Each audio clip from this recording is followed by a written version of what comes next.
की सियासत में महिला आरक्षण बिल को लेकर राजनीतिक तापमान बढ़ता दिखाई दिया, जब कनॉट प्लेस के इनर सर्कल में महिला मोर्चा की ओर से मशाल जुलूस आयोजित किया गया। प्रदर्शन में बड़ी संख्या में कार्यकर्ता जुटे और कार्यक्रम का केंद्र महिला आरक्षण कानून, विपक्ष की भूमिका और महिलाओं की राजनीतिक भागीदारी का मुद्दा रहा। इस प्रदर्शन की सबसे बड़ी चर्चा रही हाल ही में बीजेपी से जुड़ी स्वाति मालीवाल की मौजूदगी थी।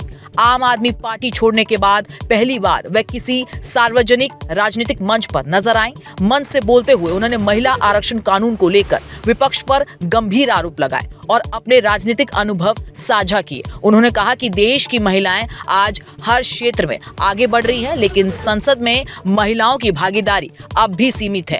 स्वाति मालीवाल के मुताबिक संसद में महिला प्रतिनिधित्व केवल 14.4% है। वहीं इस मामले में बांग्लादेश और नेपाल जैसे देश भी आगे हैं। उन्होंने दावा किया कि महिला आरक्षण कानून को पिछले 30 वर्षों में कई बार लाने की कोशिश हुई, लेकिन हर बार राजनीतिक विरोध के कारण ये आगे नहीं बढ़ पाया। उन्होंने आरोप लगाया कि जब वह आप में थी तब उन्हें महिला आरक्षण बिल का समर्थन न करने के निर्देश मिले थे।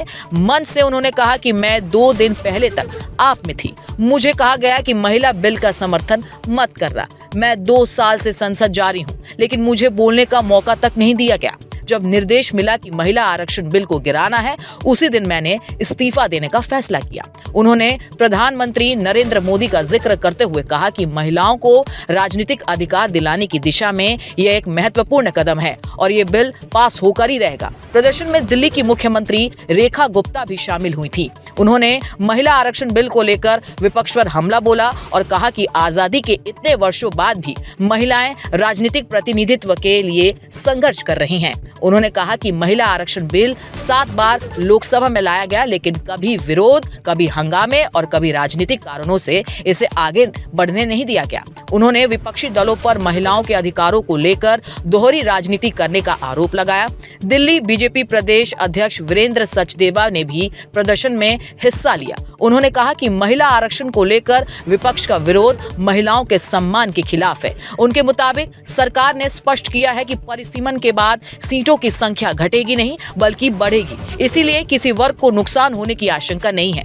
दिल्ली से बीजेपी सांसद बांसुरी स्वराज ने एबीपी लाइव से बातचीत में कहा कि नारी शक्ति वंदन अधिनियम सर्वसम्मति से पारित हुआ था और सभी दलों ने इसे समर्थन दिया था। उन्होंने कहा कि जनगणना और परिसीमन के बाद आरक्षण लागू करने पर सहमति बनी थी, लेकिन अब विपक्ष अपने ही वादों से पीछे हटता दिख रहा है। स्वराज ने आगे कहा कि इस कानून में एससी और एसटी महिलाओं के लिए आरक्षण का प्रावधान पहले से मौजूद है, जबकि ओबीसी आरक्षण को लेकर अलग संवैधानिक व्यवस्था की जरूरत होगी। उनके अनुसार विपक्ष कभी मुस्लिम महिलाओं का तो कभी ओबीसी महिलाओं का मुद्दा उठाकर मूल विषय से ध्यान भटकाने की कोशिश कर रहा है।